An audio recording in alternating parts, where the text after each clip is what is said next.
우리가 살아가면서 정말 놀래야 할 사건이 있는데, 그것은 이 세상에 이런 일이 라는 프로그램이나 아니면 기네스북 같은 것을 보면서 신기하다라고 말하기에 앞서 하나님이신 그분이 우리 안에 들어와 계신다는 그 사건에 놀래야 됩니다. 아무리 생각해 보아도 하나님께서 계실 만한 장소가 아닌데도 우리 안에 들어와 계신다는 그 사실이 정말 우리를 놀래키게 해야 된다는 것이죠.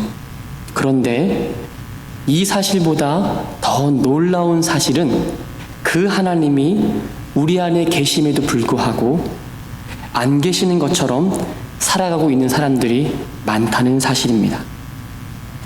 에베소서 4장 30절 말씀에 보면 하나님의 성령을 근심하게 하지 말라. 그 안에서 너희가 구원의 날까지 인치심을 받았느니라. 이렇게 말씀합니다. 에베소 교회를 향하는 사도 바울의 편지 내용 중에 에베소 교회 성도들이 아직은 그 제3위 되시는 성령님에 대해서 모시고 살아가는 것을 잘 모르는 것 같습니다. 에베소서 4장에 있는 말씀을 잠깐 요약하면 이렇습니다. 왜 성령님을 근심하게 할까? 그 앞서 말한 편지 내용을 보면 먼저 성도들이 너무 쉽게 거짓말을 잘한다는 것입니다. 그 거짓말이 우리 안에 계시는 성령님을 근심하게 한다고 사도 바울이 말합니다. 또 무릇 더러운 말을 입으로 너무 쉽게 내어 뱉는다는 것으로 인해서 하나님의 성령을 근심하게 한다는 것입니다. 에베소서 1장의 말씀을 우리 함께 찾아볼 건데 찾아볼까요? 1장의 말씀입니다. 에베소서 1장에 있는 말씀을 함께 찾아보겠습니다. 1장 11절로 14절 말씀입니다. 에베소서 1장 11절로 14절.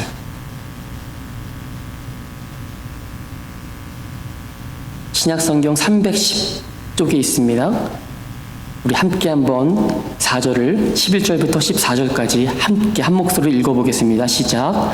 모든 일을 그의 뜻의 결정대로 일하시는 이의 계획을 따라 우리가 예정을 입어 그 안에서 기업이 되었으니 이는 우리가 그리스도 안에서 전부터 바라던 그의 영광이 찬송이 되게 하려 하심이라. 그 안에서 너희도 진리의 말씀 곧 너희의 구원의 복음을 듣고 그 안에서 또한 믿어 약속의 성령으로 인치심을 받았으니 이는 우리 기업의 보증이 되사 그 얻으신 것을 속량하시고 그의 영광을 찬송하게 하려 하심이라. 아멘. 에베소 교회 성도들이 진리의 말씀인 구원의 복음을 먼저 들었다고 말합니다.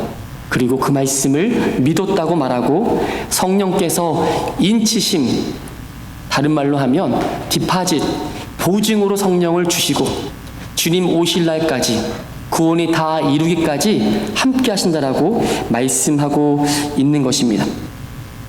11절을 보시면 모든 일을 그의 뜻의 결정대로 또 계획을 따라서 예정을 입어서 우리가 하나님의 기업이 되었는데 하나님이 우리를 향해 바라시는 마음은 바로 12절 끝에 보면 그의 영광의 찬송이 되는 것입니다. 그런데 4장에 가보면 사도 바울이 에베소 교회를 향해서 이렇게 얘기하죠. 하나님의 성령을 근심하게 하지 말라. 구원의 날까지 성령의 인치심을 받아 살아가야 할 성도에게 신앙생활이 무료한지 아니면 세상이 너무 즐거운지 몰라도 하나님의 성령을 근심케 하는 삶의 열매가 에베소 교회에 많이 나타났다는 것입니다. 우리가 교회 학교 다닐 때 많이 들었던 찬양 중에 복음성가 중에 이런 것이 있습니다. 내 눈이 보는 것을 조심해. 내 입이 하는 것을 조심해. 위에 계신 주께서 사랑스레 보시네. 내 눈이 내 입이 하는 것을 조심해. 코람데오의 신앙이 없는, 즉 코람데오는 라틴어로 하나님 면전 앞에서 살아가는 신앙의 고백이거든요. 내가 주님과 함께 한다는 그런 고백이 없는 가운데 살면 내가 지금 하고 있는 이 일조차도 하나님 잠깐 눈 감아주세요 라고 외치고 신앙생활과 전혀 다른 삶을 하다가 다시 주일이 되면 없었던 것처럼 리셋 버튼을 누르고 주님 잠깐 눈 감아주시고 다시 그리스도인으로 변화되어서 이곳에 나오는 것이 아니라는 것입니다. 오늘 읽은 본문 고린도전서 3장의 말씀을 통해서 우리를 향하신 하나님의 계획이 얼마나 주도 면밀한지 함께 살펴보기를 원합니다. 신학시대를 살아가고 있는 우리는요, 더 이상 이 건물이 성전이 아님을 우리는 알아야 됩니다. 우리가 그래도 자주 쓰는 말을 보시면 성전 건축이라든지 어느 성전 가봤느냐라고 입버릇처럼 말하는 경우가 많이 있습니다. 그런 분들의 그 생각을 잠깐 살펴보면 이 성전이라고 하는 것이, 교회라고 하는 것이 이 건물적, 장소적 개념에 남아있기 때문입니다. 이제부터라도 우리는요, 우리가 모이는 이 장소를 성전이라 말하기보다는 우리가 성전이고 모이는 곳은 예배당이라고 얘기하는 것이 맞습니다. 왜냐하면 하나님이 계시는 그 성전은 건물을 뛰어넘는 개념이기 때문이에요. 예수 그리스도께서 임재하시는 그곳이 바로 참된 성전인 줄로 믿습니다. 찰스 스펄전이라는 목사님이 계신데 그분의 별명이 설교의 왕자라는 별명을 갖고 있습니다. 23세에 런던 메트로폴리탄 터버나클 교회에 부임하셔서 최고로 많이 모였을 때가 23,000여 명이 모여서 함께 말씀을 들었는데 그럼 교회가 얼마나 커야겠습니까? 그런데 어느 날 그 교회에 화재가 났습니다. 그래서 그 교회가 완벽하게, 완전하게 건물이 주저앉았습니다. 사람들이 이 목사님을 다 쳐다보는 거예요. 왜냐하면 건물을 건축하고 이렇게 많은 사람이 모여있는 그 교회가 갑자기 화재 때문에 무너지고 이 목사님이 어떻게 하실까라는 그런 고민 때문에 목사님을 이렇게 쳐다봤는데 목사님께서 기다렸다는 듯이 하시는 말씀이 교회는 건물 때문에 죽을 수가 없다라는 겁니다. 교회 안에 하나님의 능력이 계신다는 것이죠. 근데 그 교회는 우리가 말하는 이 건물이 아니라 예수를 그리스도로 고백하는 공동체라는 사실입니다. 건물은 무너졌다 할지라도 예수를 믿는 성도들이 함께 모여있기 때문에 하나님은 여전히 살아계시고 건물은 또 지으면 되고 또 확장하면 되지 않습니까? 그런데 사람이 흩어지면 모으기가 쉽지가 않습니다. 그 스펄전 목사님의 고백과 같이 교회를 물에 던지면 더 깨끗하여질 것이고 교회를 불에 던지면 불에 타서 더 빛날 것이라는 그 고백이 제 귀에 아직도 책을 읽었던 기억이 여전히 납니다. 요한복음 2장 19절 말씀에 보면 너희가 이 성전을 헐라 내가 사흘 동안에 일으키리라. 이 말을 들은 유대인들이 이렇게 답변합니다. 이 성전은 46년 동안 지었는데 어찌 너가 3일 동안에 일으키겠느냐. 그러나 주님은 성전된 자기 육체를 가리켜 말씀하셨습니다. 유대인들은요 지극히 육적이고 현실적이어서 예수님이 하셨던 그 말씀을 알아듣지 못했습니다. 유대인은 예수님을 헐어버리고자, 다시 말해서 죽이고자 했습니다.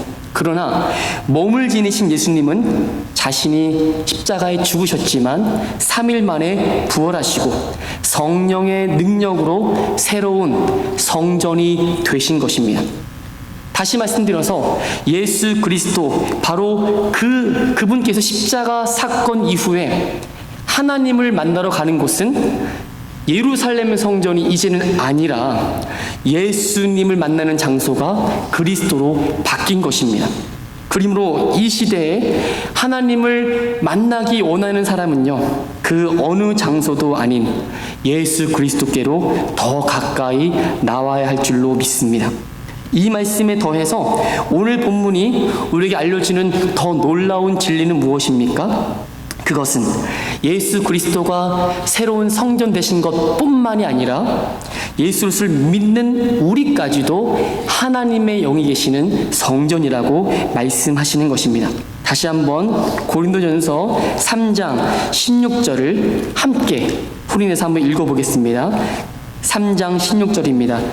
고린도전서 3장 16절 함께 읽습니다. 시작. 너희가 하나님의 성전인 것과 하나님의 성령이 너희 안에 계시는 것을 알지 못하느냐. 그러므로 첫 번째, 우리를 하나님의 성전이라고 부를 수 있는 이유는 바로 예수를 믿는 자에게 성령님이 함께 내주하시기 때문입니다. 예수를 그리스도로 믿는 우리 안에 하나님의 영, 성령이 안에 거하신다는 것입니다. 우리는 자주자주 읽어서 이것이 별로 놀랍지 않은데 이 메시지를 처음 들은 고린도 교회 성도에게는 충격이 아닐 수 없었습니다. 구약시대 사람들은 성전은 거룩한 시온산, 거룩한 성 예루살렘에 가야만 볼 수가 있었던 건물이었는데 이제는 건물이 아닌 그리스도 예수를 믿는 자에게 성령이 임하신 성도가 하나님의 성전이라고 말씀하고 있는 것입니다.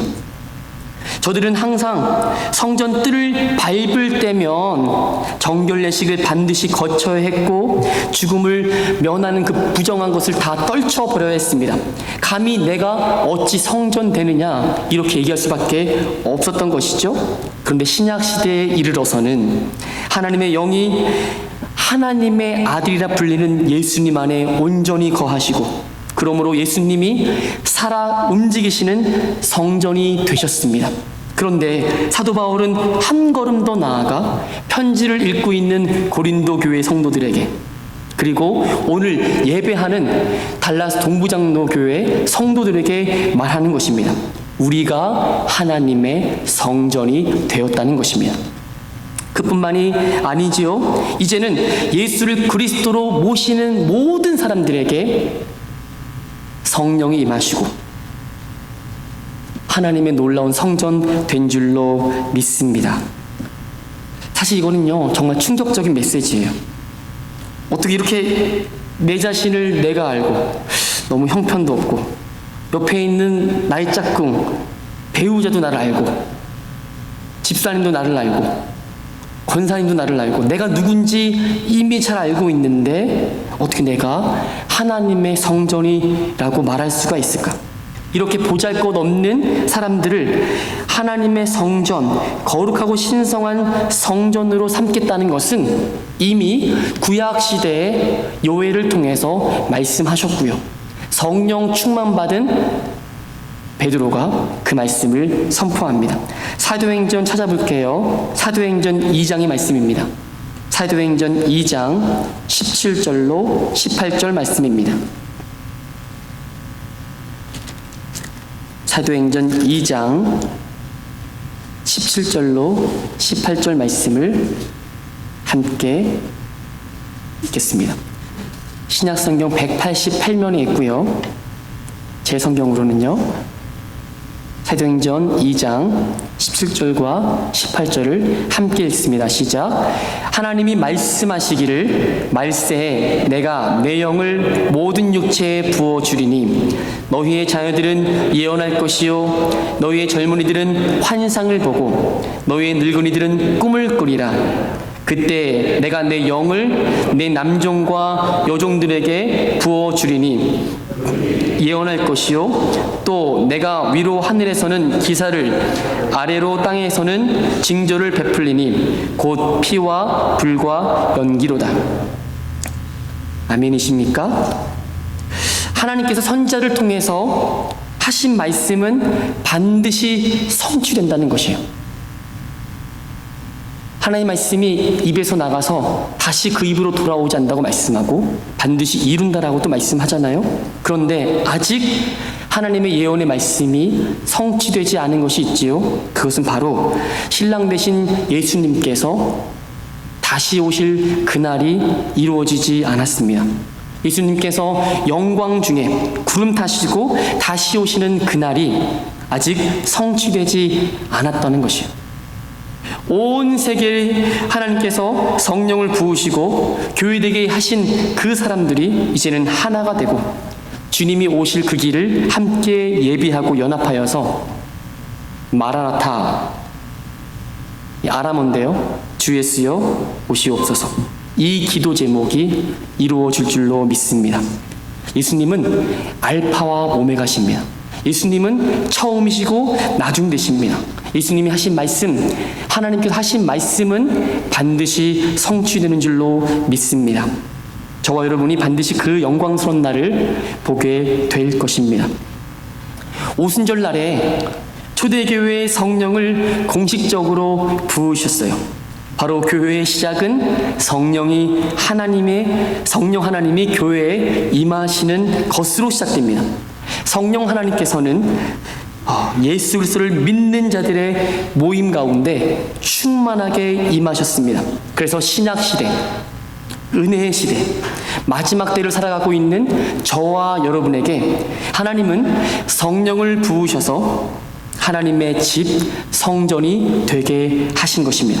그러므로 우리의 겉모습이 어떻든, 우리의 출신이 어떠하든, 우리의 인종이나 나이, 성별과 상관없이 우리는 거룩한 하나님의 영이신 성령께서 거하시는 성전이라는 것을 믿고 움직이는 성전처럼 살게 되시기를 주님 이름으로 축원드립니다. 그러니까 여러분이 가는 곳마다 하나님의 성전이 이동하는 것이에요.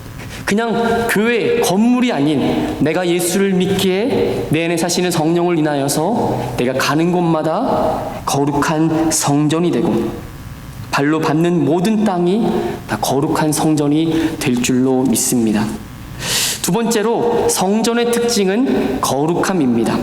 고린도전서 3장 17절 두 번째 말씀을 다시 한번 읽어봅니다. 고린도전서 3장 17절 말씀을 한 번 더 읽겠습니다. 시작. 누구든지 하나님의 성전을 더럽히면 하나님이 그 사람을 멸하시리라. 하나님의 성전은 거룩하니 너희도 그러하니라. 아멘. 성전은 거룩한 곳이므로 더럽혀서는 안 되는 곳입니다. 구약시대에 성전을 더럽힌 사람은 죽음으로 그 대가를 치렀습니다. 이 말씀은 오늘 성전으로 살아가는 우리들의 삶이 그 이름에 걸맞게 더러워지면 안 되고 세상과 구별되어 거룩하게 살아야 된다는 것을 뜻합니다.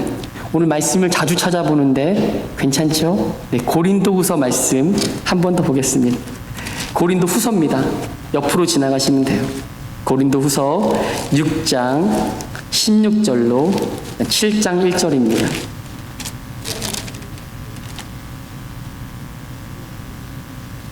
고린도후서 6장 16절로 7장 1절입니다. 네. 찾은 줄 알고 우리 함께 읽어보겠습니다. 시작. 하나님의 성전과 우상이 어찌 일치가 되리요? 우리는 살아계신 하나님의 성전이라. 이와 같이 하나님께서 이르시되 내가 그들 가운데 거하며 두루 행하여 나는 그들의 하나님이 되고 그들은 나의 백성이 되리라. 그러므로 너희는 그들 중에서 나와서 따로 있고 부정한 것을 만지지 말라. 내가 너희를 영접하여 너희에게 아버지가 되고 너희는 내게 자녀가 되리라. 전능하신 주의 말씀이니라 하셨느니라. 그런즉 사랑하는 자들아, 이 약속을 가진 우리는 하나님을 두려워하는 가운데서 거룩함을 온전히 이루어 육과 영의 온갖 더러운 것에서 자신을 깨끗하게 하자. 아멘. 그럼 보십시오. 이 약속을 저와 여러분 가운데 주셨대요. 어떤 약속입니까? 구약은요, 내가 너의 하나님이 되고 너는 내 백성이 되리라. 근데 호세아가 아이를 낳고 넌 내 아들 아니야, 넌 이제 더 이상 국률 없어 했는데, 그리스도 예수 십자가를 통해서 다시금 신약시대를 살아가는 우리를 향하여 너희는 국률하심을 얻고 너는 내 아들이라 다시 지명하여 불러주신 것입니다. 이 약속을 저와 여러분은 어떻게 받아들여야 되냐면, 하나님을 두려워하는 가운데 경외함으로 육과 영의 더러운 곳에서 자신을 깨끗게 해야 된다는 것입니다. 잘 보십시오. 그냥 육만 깨끗한 게 아니고 내 영도 깨끗하게 하라고 성경은 말씀하고 있습니다. 그렇다면 우리가 어떻게 정결하게 그리고 성전답게 살 수가 있을까요? 성전으로 살아간다는 것은, 성전에 갖고 들어갈 수 없는 것은 우리 삶에 들여놓으면 안 된다는 뜻이잖아요. 그것은 곧 음란이요, 탐욕이요, 허영이며 우상숭배이며 모든 여러 가지 종류의 중독입니다. 우리 삶을 더럽히는 모든 우상숭배를 내어버리고 깨끗한 삶을 살라고 말씀하세요. 우상숭배하니까, 우리가 언제 우상숭배했습니까? 우리 집에 신주단지도 없고요, 우리가 뭔가 세워놓는 이런 것도 없는데, 이것은 우리와 거리가 멀다 말할지 몰라도 성경은 뭐라 말합니까? 육체의 욕심, 탐욕, 탐심이 곧 우상숭배라고 말합니다. 우리가 너무 주님보다 사랑하는 자녀가 있습니까? 자녀가 우상이 되는 거예요. 내가 주님보다 더 돈 버는 것을 사랑하면 그 돈이 우상이 되는 것입니다. 이제는 우리가 뭔가 세워서 우상이 되는 것이 아니라, 내 속에 하나님을 주인으로 모시고 있느냐, 아니면 하나님보다 더 사랑하는 것이 내 안에 있느냐가 우상 숭배의 판걸음이 되는 것입니다. 여러분, 우리 삶을 더럽히는 이 모든 우상 숭배를 내어버리고 깨끗하게 살도록 우리 안에 누가 오셨습니까? 거룩한 영이신 성령님이 임하여 주신 것입니다. 그리고 그 거룩한 성령 하나님께서 우리의 삶에서 반드시 우리 우상을 끊어내실 것이에요. 하나님이 세십니까? 우리가 셀까요? 저는 믿습니다. 우리 안에 성령이 정말 내주하신다면 그 하나님께서 우리 속에 내 고집, 내 엄마도 못 꺾고 내 남편도 못 꺾고 내 아내도 못 꺾는 그것까지도 하나님께서 밀어내시고 반드시 끊어내실 줄로 믿습니다. 그것이 바로 하나님의 성전됨이고 바로 거룩함입니다. 문제는요, 이렇게 사는 것이 얼마나 쉽지 않다는 것이에요. 다 그냥 공감하지 않습니까? 하나님이신 성령을 모시고 죄를 짓고 살기 원하는 사람이 도대체 어디 있겠어요? 거룩하게 사는 것이 어려워서 그렇게 못 사는 것 아니겠습니까? 그러면 우리는 어떻게 해야 될까요? 에베소서 5장에 있는 말씀 15절입니다. 그런즉 너희가 어떻게 행할지를 자세히 주의하여 지혜 없는 자같이 하지 말고 오직 지혜 있는 자같이 하여. 에베소 교회 성도들도 우리가 지금 하고 있는 고민을 동일하게 하고 있는 것 같아요. 어떻게 이 세상 가운데 하나님의 성전으로 살 것인가, 어떻게 거룩하게 살 것인가, 그런 사투 가운데 있습니다. 사도 바울은 우리가 어떻게 행할지를 자세히 주의하여서 지혜로운 답을 알려줍니다. 에베소 5장 16절 17절 말씀인데요, 세월을 아껴라. 때가 악하다. 그러므로 어리석은 자가 되지 말고 오직 주의 뜻이 무엇인지 이해하라. 술 취하지 말라. 이는 방탕한 것이니 오직 성령의 충만함을 받으라. 이렇게 말씀합니다. 성령님이 내주하시는 성도는 이제는요, 이렇게 사는 것이, 이것을 결정하는 것이 하나님의 뜻인지 아닌지 기도하면서 물어보면서 결정하고 분별한다는 것입니다. 어찌 하나님의 영이 함께 하시는데, 하나님의 신령한 전이 됐는데 내 속에 술을 집어넣을 수 있고 담배를 집어넣을 수 있고 아니면 그보다 더한 것들을 내 속에 집어넣을 수 있냐는 것이에요. 몸에 좋지도 않을 뿐더러 하나님의 영광에 보탬이 안 되는 것이라면 여러분, 성령님을 의지하여서 끊으시기를 부탁을 드립니다. 결론은 뭐라 말씀합니까? 성령의 충만함을 받으라고 말합니다. 하나님의 영이신 성령님께서 우리 안에 내주하신다면 거룩하신 영이신 그분이 우리 안에 충만하게 임하실 것입니다. 그런데요, 성령이 임했다 할지라도 충만함은 또 다른 것이에요. 간절히 간구하고 기도해야 됩니다. 그 성령님은 우리의 육신의 소욕을 파헤치고 성령의 소욕으로 채워주실 것이에요. 근데 성령을 구하지 않고 말씀대로 살지 아니하며 그분 앞에 순종하지 아니하면 우리 속에 내 자아가 커지고 내가 원하는 욕심, 즉 탐욕, 우상 숭배가 그 자리하여서 거룩하게 살지 못한다는 것입니다. 성령의 충만함이 저와 여러분의 삶에 간절한 기도 제목 되기를 간절히 바랍니다. 그런데 한편으로는 늘 우리 마음에 하나님의 성전으로 살기가 어려우니 그냥 체념하는 사람이 많은 것 같아요. 현재 상태에 그냥 만족하고, 내가 주위를 둘러보니까 권사님이나 목사님이나 장로님이나 집사님이나 성령의 충만함을 구하는 것 같지도 않고 그냥 사는 것 같다는 생각을 갖고 계신 분도 있더라고요. 현재 상태에 만족하며 그렇게 살고 있는 그분에게 성경은 이렇게 답합니다.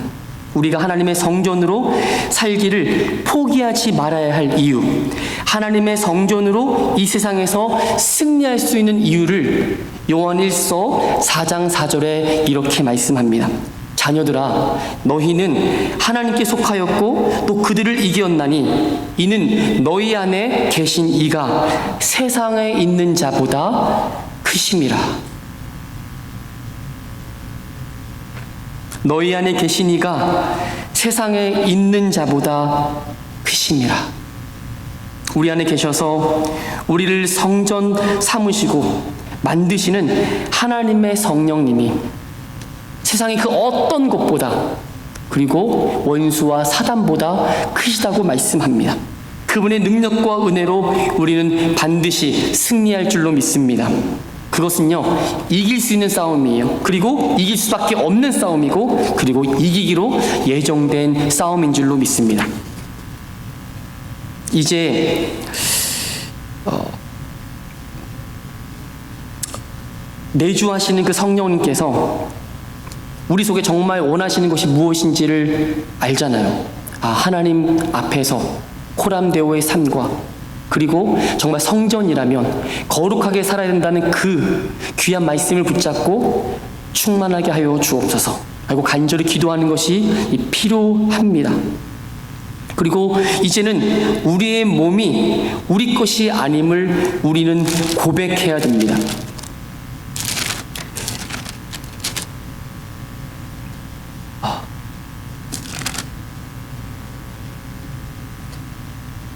요한복음 3장 5절 말씀 이렇게 말씀하세요. 예수께서 대답하시되 진실로 진실로 내게 이르노니 사람이 물과 성령으로 나지 않으면 하나님의 나라에 들어갈 수 없느니라. 육으로 난 것은 육이요 영으로 난 것은 영이니. 성령으로 거듭나면, 즉 다시 태어나면 더 이상 육으로 살 그 욕망보다는 하나님의 성령의 소욕을 더 사모하게 됩니다. 영으로 육과 다른 욕구를 가지고 살 수 없다는 것이에요. 왜냐하면 우리가 하나님의 성전되기 때문입니다. 성령님을 모시고 그러한 거룩한 성전으로 살아가는 저와 여러분 되시기를 예수님 이름으로 축원드립니다. 여러분 안에, 저희 안에 성령님이 함께 하시고 우리가 하나님의 성전이 되는 줄로 믿습니다. 함께 기도하겠습니다. 하나님 아버지,